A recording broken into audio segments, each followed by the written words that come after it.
Captain Jake Miller stood on the bridge of the exploration ship UES Horizon, watching the stars through the main window. His crew had been traveling for 6 months, further from Earth than any human had ever gone before. The mission was simple: explore new star systems and see what was out there. "Captain, I'm picking up something strange on the sensors," said Lisa Park, the navigation officer. She was staring at her screen with a puzzled look. "There are huge metal objects ahead of us. They look like ships, but they're massive." Jake walked over to look at her readings. The objects were indeed ships, but they were 10 times larger than anything humans had ever built. "Tony, slow us down," he called to Chief Engineer Tony Rodriguez. "Katie, start scanning those ships.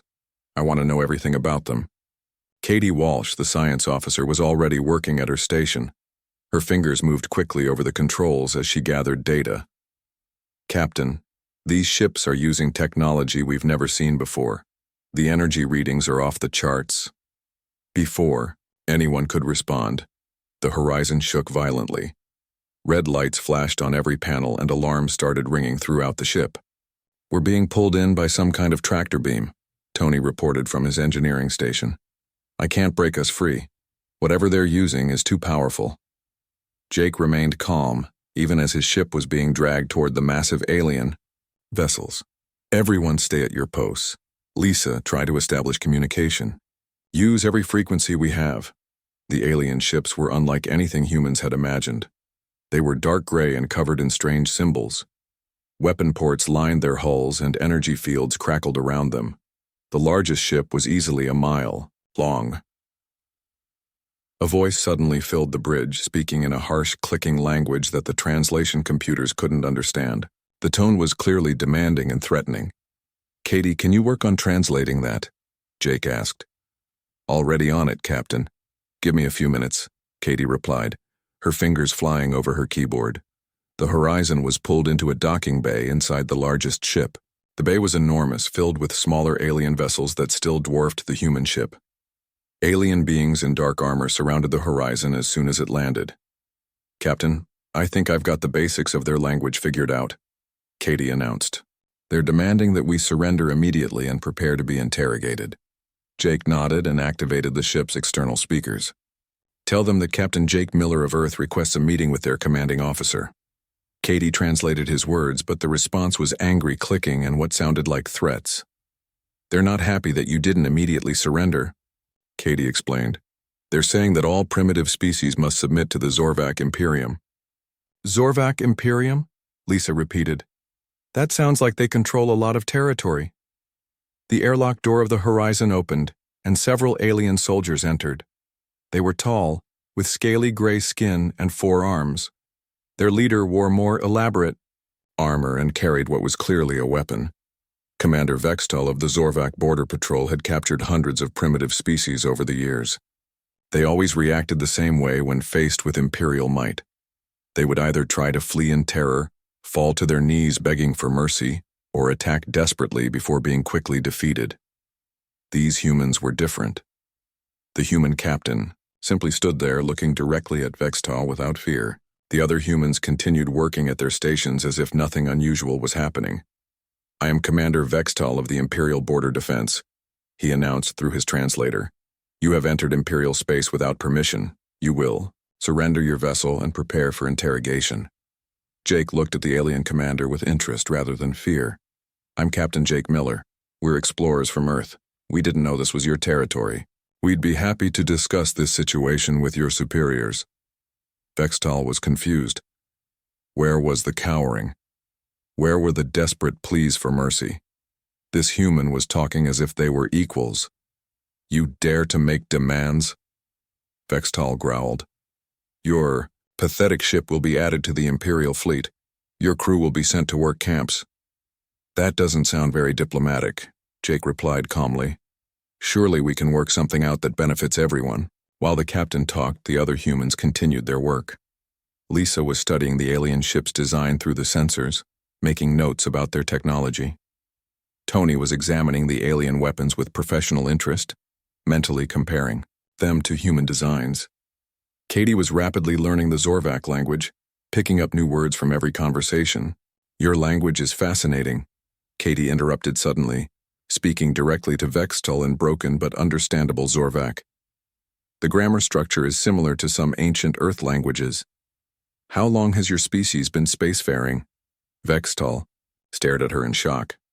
Most species took years to learn even basic Zorvak. This human had learned it in less than an hour. Captain, their ship design is actually quite clever, Lisa called out, still studying her sensors. But I think we could improve their engine efficiency by about 15% with some modifications. Tony nodded in agreement. Their weapons are powerful, but the energy distribution system could be better. I've got some ideas that might help. Commander Vextal had never encountered anything like this. These humans weren't afraid. They weren't angry. They were curious. They were studying Imperial technology and already thinking of ways to improve it. You will be taken to the capital world for judgment, Vextal finally said, his voice uncertain for the first time in decades. That sounds interesting, Jake replied. We'd like to learn more about your empire. It must be quite an achievement to control so much space. As the Horizon was loaded onto a transport ship for the journey to the capital, the human crew continued their work. They cataloged everything they saw, learned new words in the alien language, and discussed the engineering principles behind Zorvak technology. The other Zorvak soldiers watched them with growing confusion. These beings should be terrified. They should be begging for their lives. Instead, they were treating this like an educational opportunity. Commander Vextal filed his report to Imperial Command, but he wasn't sure how to describe what had happened. How do you explain a species that responds to overwhelming force with curiosity instead of fear?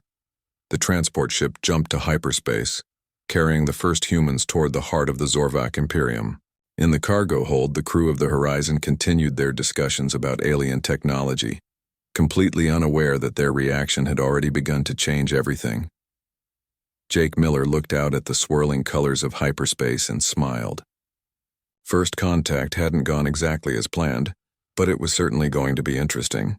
The capital world of Zorvax's Prime was bigger than anything the humans had ever imagined. Cities stretched across entire continents, connected by transport tubes that carried millions of beings every hour. Massive ships moved constantly through. The atmosphere and orbital stations dotted the sky like artificial stars. Jake Miller and his crew were brought to the Imperial Palace, a structure so large it could be seen from space. The throne room alone was bigger than most human cities, with pillars that reached up into the clouds and walls covered in the history of 1,000 conquered worlds. Emperor Krelthar sat on his throne, a massive chair made from the metals of defeated planets. He was larger than the other Zorvaks, with golden scales and 6 arms instead of 4. Around him stood his advisors, including High Strategist Morden, whose black scales marked him as one of the most dangerous beings in the galaxy. Bring forward the primitives, the Emperor commanded. The human crew was escorted into the throne room by a full squad of Imperial guards. Hundreds of alien courtiers watched from the galleries above, eager to see how these new aliens would grovel before Imperial might. Jake looked around the throne room with obvious interest, taking in the architecture and artwork. Lisa was studying the energy fields that protected the Emperor's throne. Tony was examining the gravity generators that kept the massive structure stable. Katie was listening to the conversations around them, rapidly learning new dialects of the Zorvak language. You stand before Emperor Krelthar, ruler of 10,000 worlds, announced the court herald. Kneel before Imperial Majesty and beg for mercy. Jake stepped forward and gave a polite nod, the kind he might give to any important official. Your Majesty, I'm Captain Jake Miller, representing the people of Earth. Thank you for agreeing to meet with us. The throne room fell silent. In 5,000 years of Imperial history, no newly discovered species had ever failed to kneel before the Emperor. Most threw themselves flat on the ground and begged for their lives. Emperor Krelthar leaned forward on his throne, studying these strange beings. You dare to stand in our presence? You will kneel or be forced to kneel. With respect, Your Majesty, we prefer to meet as equals, Jake replied calmly. We come in peace and friendship. Our people believe that all intelligent beings deserve respect, regardless of their military power. High Strategist Morden hissed in anger. Your arrogance will be punished. Tell us of your pathetic world, so we may decide how best to use you, as slaves." Jake smiled slightly.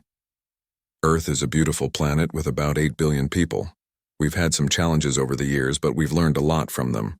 He began describing human history in simple terms. He talked about their wars, but also about their art and science. He mentioned that humans had fought century-long conflicts over principles and had rebuilt their civilizations multiple times, after disasters. "Your species fights wars for 100 years?" asked Emperor Krelthar, suddenly interested. "Sometimes longer," Jake confirmed. "We had one conflict that lasted over 7 centuries. We also had a war that killed 50 million people, but we learned from it and built something better afterward." The imperial court was fascinated despite themselves. Most species collapsed after a single major war. The idea of a species that could fight for centuries and then rebuild was almost unthinkable. Lisa stepped forward and addressed the Emperor directly. "Your Majesty, we've noticed some interesting mathematics in your technology. Your hyperspace calculations are very good, but we might be able to help improve them." She began explaining some basic human physics, using a small tablet, to show equations.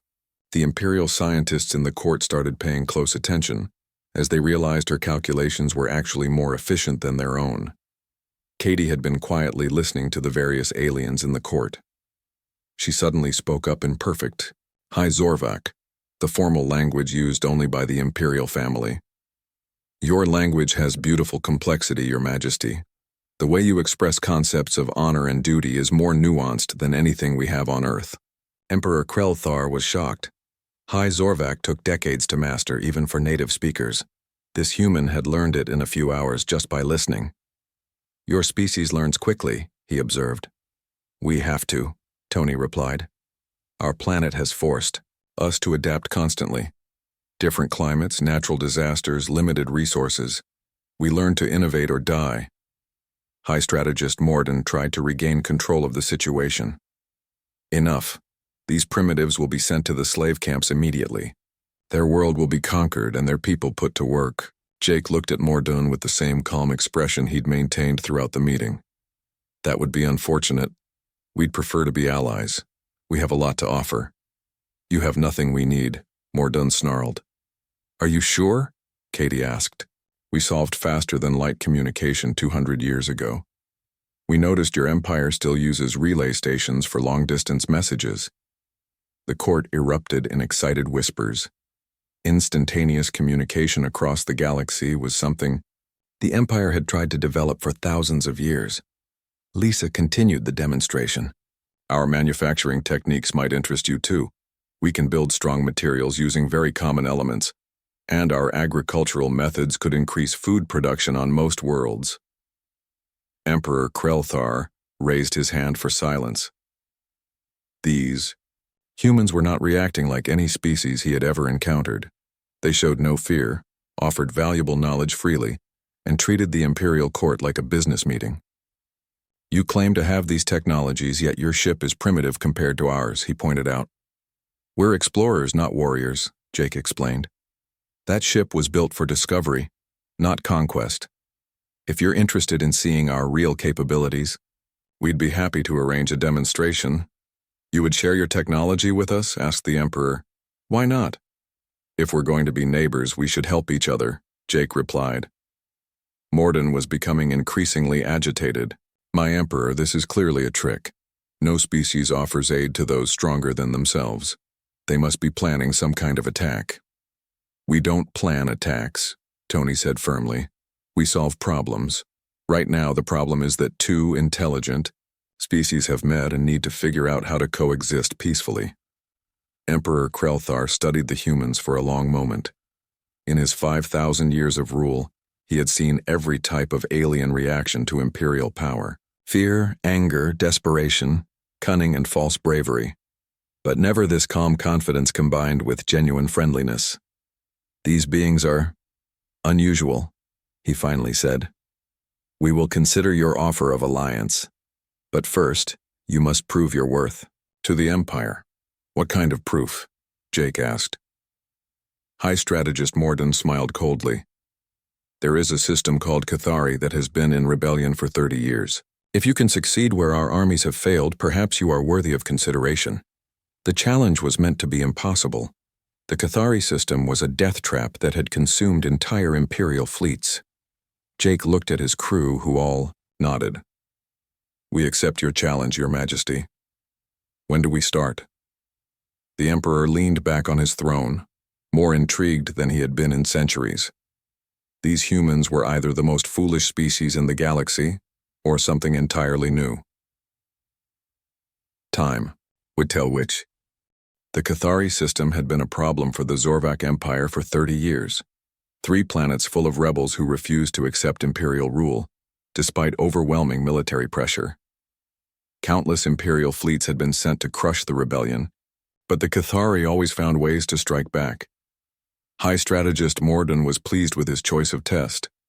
The humans would be destroyed, proving they were no different from any other primitive species. The Emperor would see that these strange beings were nothing special. Jake Miller stood in the briefing room aboard an Imperial transport ship, studying holographic displays of the Cathari system. His crew was with him, along with several Imperial observers led by Admiral Thexmore. The Cathari have been fighting us for 3 decades, Admiral Thexmore explained. They use guerrilla tactics, hiding in asteroid fields and attacking our supply lines.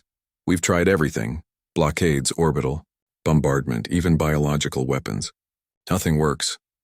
What do the Cathari want? Katie asked. Admiral Thexmore looked confused. Want? They want to defy the Empire. That is reason enough to destroy them.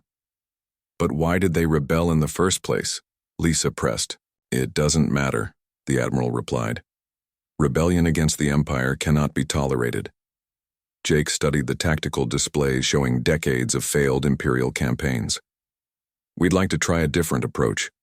First, we need to understand the Cathari culture and find out what caused the original rebellion. Understanding is irrelevant, Admiral Thexmore said firmly. You have 6 months to end this rebellion through whatever means necessary. Fail, and you will be executed as an example to other species. The humans were given a small ship and allowed to travel to Earth to gather reinforcements. Admiral Thexmore was confident they would never return, or would come back with a massive invasion fleet that could be easily destroyed. Instead, Jake returned 3 months later with a single transport ship carrying 12 people. Colonel Sam Hayes was a career military officer who had served in conflicts across Earth. Sergeant Major Alex Carter was an expert in unconventional warfare. Lieutenant Nicole Brooks specialized in cultural liaison work. The rest of the team included engineers, doctors, and agricultural specialists. This is your mighty reinforcement? Admiral Thexmore asked in disbelief. 12 beings against an entire star system? It's not about numbers, Sam Hayes replied, calmly. It's about understanding the problem. The human team began their mission by doing something no Imperial force had ever attempted. They requested a meeting with the Cathari leadership under a flag of truce. The Cathari leaders were suspicious, but curious. No Imperial officer had ever asked to talk before shooting. They agreed to meet on a neutral asteroid station. The Cathari were humanoid but with blue-green skin and large expressive eyes. Their leader, Council Chief Zara Lynn, expected the humans to make the usual Imperial demands for immediate surrender. Instead, Jake opened the meeting with a simple question. What happened 30 years ago that started this conflict? Zara Lynn was taken aback. You want to know our side of the story? We want to understand, Nicole Brooks said gently. We've seen the Imperial records, but they only tell us about battles. They don't explain why the fighting started. For the first time in decades, the Cathari leaders told their complete story. 30 years ago, the Empire had imposed a new agricultural system on their worlds. The Imperial overseers had ignored local conditions and forced the Cathari to grow crops that depleted their soil and poisoned their water supplies. When the Cathari had politely requested changes, they were ignored. When they petitioned the Imperial bureaucracy, they were told to obey or face punishment. When their children started getting sick from contaminated water, they had finally rebelled. We never wanted to fight, Zara Lynn explained. We just wanted our children to have clean water and healthy food.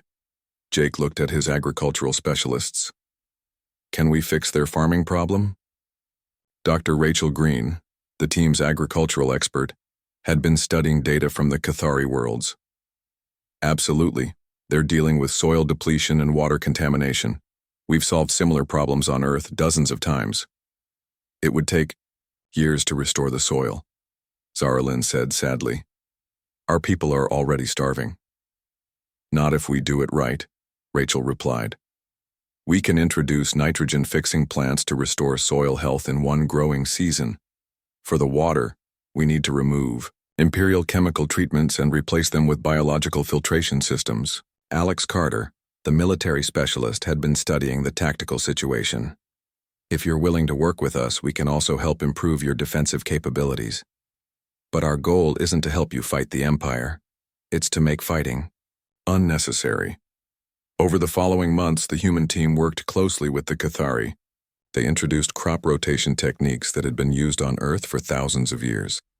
They built water treatment systems using simple but effective biological filters. They taught sustainable farming methods that actually increased food production while healing the damaged land. The changes were dramatic. Within 6 months, Cathari children were healthier than they had been in decades. Food production increased by 40%. The water ran clean for the first time in 30 years. Most importantly, the reasons for rebellion were disappearing. We could report to the Empire that the Cathari are ready to discuss peace, Jake suggested to Admiral Thexmore, who had been monitoring the human efforts with growing confusion. Peace, the Admiral sputtered. They must be crushed, not negotiated. With, why? Sam Hayes asked. The problem is solved. The Cathari have what they need, and they're no longer fighting Imperial forces. Admiral Thexmore struggled to understand. The humans had accomplished something impossible. They had ended a 30-year rebellion without firing a shot. But this was not how the Empire operated. The final test came when a group of hardline Cathari militants, who didn't trust any solution involving the Empire, attempted to sabotage the peace process by attacking the human agricultural stations. The human response shocked everyone. Instead of calling for Imperial military support, Colonel Hayes and his team defended the stations themselves. They used non-lethal weapons and tactics designed to capture rather than kill. When the attack was over, the militants were treated in human medical facilities and then released to their families. You don't kill your enemies? Zaralyn asked in amazement. They're not our enemies, Nicole Brooks explained. They're people who are afraid and angry. Once they see that we're really helping, most of them will come around. She was right. Within weeks, even the militant groups had laid down their weapons and joined the rebuilding effort. Admiral Thexmore sent his report to the Imperial capital with trembling hands. The humans had done the impossible. They had turned the Empire's most troublesome rebels into willing allies without conquering them. On Zorvaxis Prime, Emperor Krelthar read the report 3 times before he could believe it. High strategist Morden read it and immediately began planning the humans' destruction. These beings were more dangerous than any military threat the Empire had ever faced. They were proving that there was an alternative to rule through fear and force. In the Cathari system, Jake Miller stood in a field of healthy crops, watching Cathari children play in clean streams. The rebellion was over, but not through conquest. It had ended through something the Zorvak Empire had never tried. Actually, solving the problem. News of the human success in the Cathari system spread across the Zorvak Empire faster than Imperial censors could stop it. For the first time in Imperial history, a rebellion had ended without bloodshed. Worlds that had been considering revolt suddenly had hope for a different path. Emperor Krelthar found himself dealing with an unprecedented situation. Planetary governors were requesting human advisors. Trade worlds wanted to learn human agricultural techniques. Even some military commanders were quietly asking about human peacekeeping methods. High strategist Morden was furious. My emperor, these humans are undermining the very foundations of imperial authority. If worlds believe they can solve problems through negotiation rather than submission, the empire will collapse. The empire grows stronger when its worlds are prosperous and peaceful, the emperor replied thoughtfully. Perhaps these humans offer us something valuable. They offer us destruction, Morden hissed. Every world that learns their methods becomes less dependent on Imperial control. Soon they will have no reason to fear us. General Vokhtar, the Empire's most brutal military commander, agreed with Morden. Give me one fleet, my Emperor. I will destroy Earth and end this threat before it spreads further. But the Emperor was curious about these strange beings. He authorized the establishment of formal diplomatic relations with Earth and approved the creation of cultural exchange programs. Dr. Alan Foster arrived from Earth 6 months later, leading a team of sociologists, engineers, and teachers. His mission was to study Zorvak culture while sharing human knowledge with interested Imperial worlds. Captain Beth Johnson came with a small security detail, but their job was protection rather than conquest. The humans continued their pattern of treating everyone as equals, regardless of species or political affiliation. The results were remarkable. On the industrial world of Thexval, human engineers introduced manufacturing techniques that reduced pollution by 60% while increasing production. On the agricultural world of Morgeth, human farming methods ended a decade-long food shortage in a single growing season. Most importantly, the humans trained local beings to use these techniques themselves. They didn't create dependency. They created independence. This is what I feared, Morden told General Vokhtar in a secret meeting. The humans don't conquer worlds, they liberate them. Soon, every world in the Empire will believe it can prosper without Imperial oversight. General Vokhtar commanded the largest fleet in the Imperial Navy. His ships had destroyed countless species that had challenged Imperial authority. The solution is simple. We destroy the humans before they can corrupt more worlds. The Emperor has forbidden direct attacks on Earth, Morden reminded him. Then we attack their people here. Vokhtar replied coldly. If the human delegation dies in a tragic accident, the Emperor will have no choice but to abandon this experiment. The attack came without warning. General Vokhtar's forces struck the human diplomatic compound on the world of Nexthara during what should have been a routine cultural exchange meeting. Imperial warships appeared in orbit and began bombing the human facilities. The attack was designed to look like a terrorist action by local rebels, giving Vokhtar plausible deniability. His intelligence reports indicated the humans had no military defenses and would be easily destroyed. The intelligence reports were wrong. Captain Beth Johnson had spent months studying Imperial military tactics. Her security team included veterans of Earth's most challenging conflicts. When the attack began, they were ready. The humans didn't have heavy weapons or large numbers. What they had was superior tactics, improvised technology, and an absolutely unshakable refusal to be intimidated. Beth's team had prepared the diplomatic compound for exactly this type of assault. They had studied the local terrain, identified defensive positions, and established multiple escape routes. When Vokhtar's forces landed, they found themselves fighting an enemy that seemed to anticipate their every move. The Imperial troops were trained to fight enemies who would either charge, blindly, or flee in panic. The humans did neither. They fell back in good order, forcing the attackers to advance through carefully prepared kill zones. They used captured Imperial weapons with deadly efficiency. Most importantly, they fought with a cold professionalism that unnerved the supposedly superior Imperial forces. Dr. Foster's civilian team had evacuated to prepared shelters, but they weren't cowering in fear. They were documenting everything, analyzing Imperial tactics and technology even while under attack. How are they doing this? General Vokhtar demanded as his casualties mounted. They're primitives with inferior weapons. The answer was simple, but terrifying to Imperial commanders. The humans had studied Imperial military doctrine and found its weaknesses. Zorvak forces were designed to overwhelm enemies through superior firepower and intimidation. They weren't prepared to fight an enemy that used their own strength against them. Captain Johnson's forces turned the attack into a brutal lesson in asymmetric warfare. They used Imperial communications protocols to feed false information to attacking forces. They modified captured Imperial weapons to make them more effective. They even hacked Imperial transport systems to crash enemy vehicles.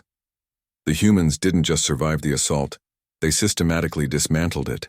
When reinforcements arrived from other Imperial worlds, they found General Vakhtar's supposedly elite forces in full retreat. The humans had captured most of their equipment and taken detailed recordings of their tactics. Emperor Krelthar was shocked when he received the reports. Not only had the humans survived a surprise attack by one of his best generals, they had turned it into a complete victory without suffering a single casualty. "How is this possible?" he asked Admiral Thexmore, who had observed the battle. "They fight like no species we have ever encountered," the admiral replied. "They don't seek glorious victory or dramatic conquest. They simply solve problems. To them, General Vakhtar's attack was just another problem to be solved." The Emperor summoned General Vakhtar to explain his unauthorized assault. The general arrived expecting to be praised for his initiative in destroying the human threat. Instead, he found himself facing a human military analysis of his tactics that revealed every weakness in Imperial military doctrine. "Your forces are powerful but predictable," Captain Johnson explained calmly. "You rely on fear and overwhelming force. When those don't work, you have no backup plan." The Emperor studied the human analysis with growing fascination. It was more detailed and accurate than anything his own military advisors had ever produced. "You could teach our forces to fight more effectively?" he asked. "We could teach them to solve problems more effectively," Beth replied. "Sometimes that involves fighting, but usually it involves finding better alternatives." General Vakhtar was stripped of his command and exiled to a frontier world. High Strategist Mordun was demoted and assigned to agricultural oversight. The Emperor made it clear that unauthorized attacks on human personnel would be treated as treason. But the real change was deeper than military discipline. Across the Empire, worlds had watched a small group of humans defeat one of the Imperial Navy's most feared commanders. The message was clear. The humans weren't just different, they were superior. Not in weapons or ships or numbers, but in the thing that mattered most. They couldn't be broken. Emperor Krelthar realized he was facing a choice that would define the future of his empire. He could try to destroy these remarkable beings and return to the old ways of rule through fear. Or he could learn from them and discover what his empire might become if it embraced their methods. The decision would have to be made soon, because forces beyond the galaxy were already moving. Ancient enemies that had slept for millennia were beginning to stir, and when they arrived, neither imperial might nor human ingenuity alone would be enough to stop them. The first warning came from the Outer Rim territories. Deep space monitoring stations detected massive objects emerging from dark space, the void between galaxies where nothing was supposed to exist. The objects were enormous, larger than moons, and they moved with purpose toward inhabited systems. Emperor Krelthar convened an emergency session of the Imperial War Council. The holographic displays showed the approaching threat in terrifying detail. These were not ships in any conventional sense. They were living creatures the size of small planets, covered in organic armor and bristling with biological weapons. "The Devourers have returned," whispered Admiral Thexmore, his voice filled with ancient dread. "Impossible," snapped High Strategist Morden, who had been partially restored to his position due to the crisis. "The Devourers were destroyed 50,000 years ago." "Not destroyed," the Emperor corrected grimly. "Driven away. Our ancestors, legend spoke of creatures that consumed entire worlds, leaving nothing but empty space behind. We thought they were myths." The first attack came against the frontier world of Kelmari.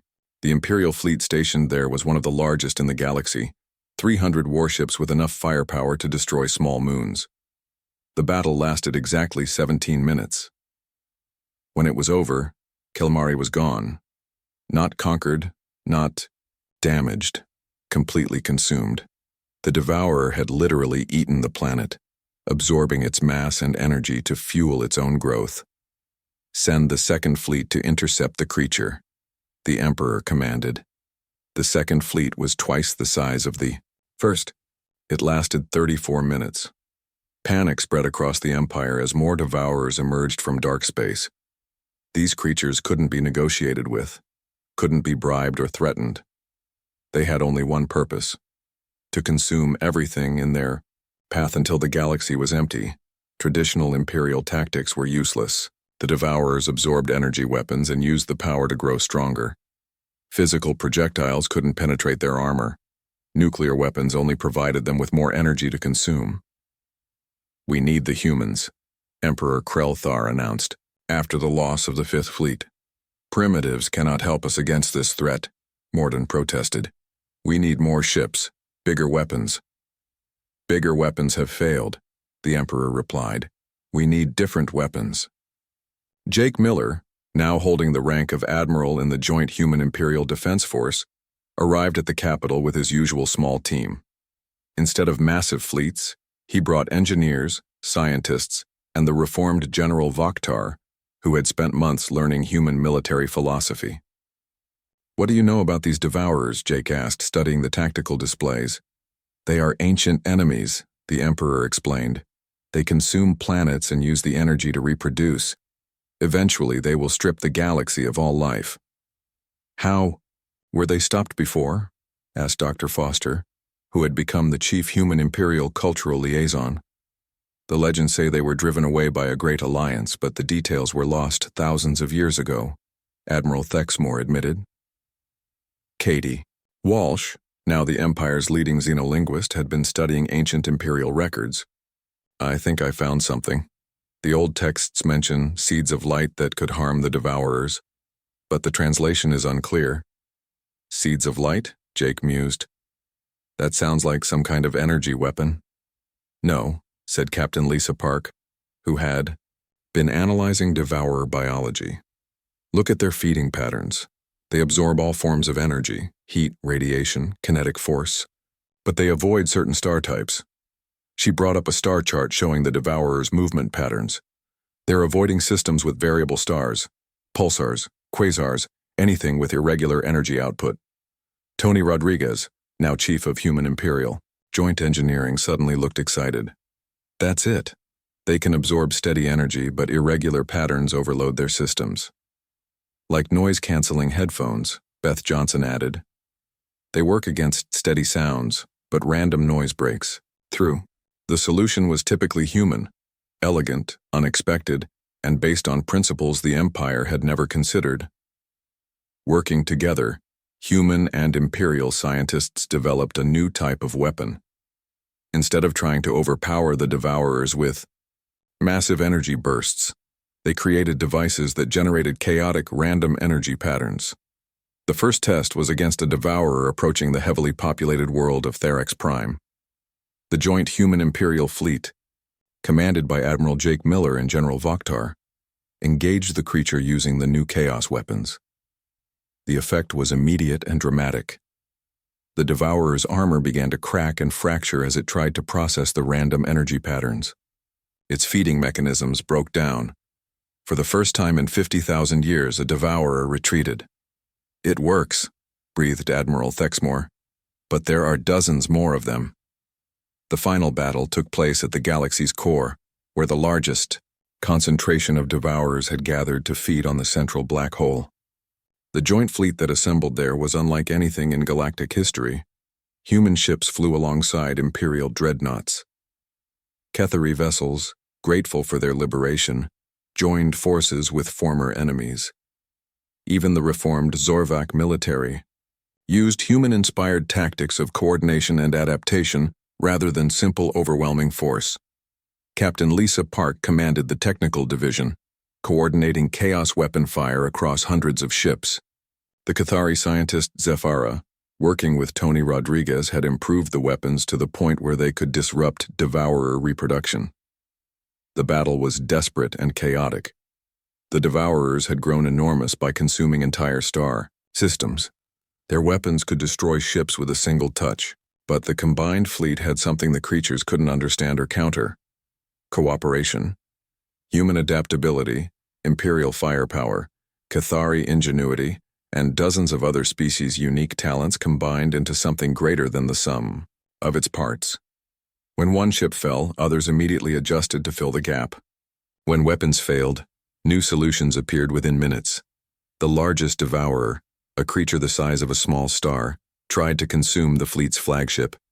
Instead of retreating, Jake Miller ordered all ships to focus their chaos weapons on a single point. The concentrated random energy overloaded the creature's entire nervous system. One by one, the devourers fell.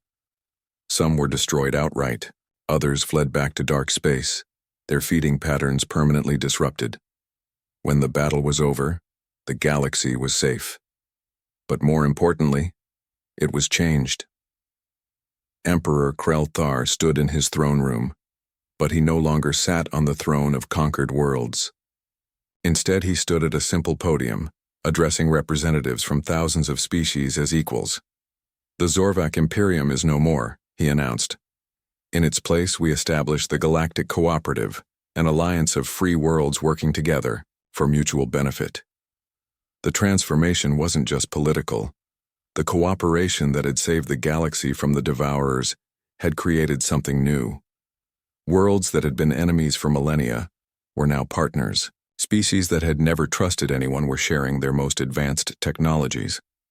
Admiral Jake Miller watched from the observer's gallery as the new government took shape. Humans held important positions, but they weren't rulers. They were catalysts helping other species reach their full potential. "Do you think it will last?" asked Dr. Foster. "Nothing lasts forever," Jake replied.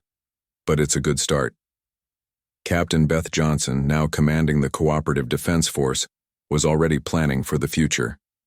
The devourers might return someday. Other threats will definitely appear, but we'll be ready. "How can you be sure?"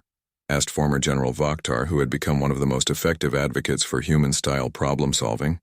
Beth smiled. "Because we're not just stronger now. We're smarter. We solve problems instead of just fighting them." In the months that followed, new human exploration ships launched from Earth. But they weren't exploring alone. Each ship carried mixed crews from dozens of species, all working together to discover what lay beyond the known galaxy. The Galactic Cooperative established research stations, agricultural centers, and cultural exchange programs throughout the galaxy. Former enemies became trading partners. Ancient conflicts were resolved through negotiation rather than warfare. Jake Miller returned to Earth for a brief visit before taking command of the next exploration mission. As his ship prepared to depart for the unknown regions beyond the galaxy, he reflected on how much had changed.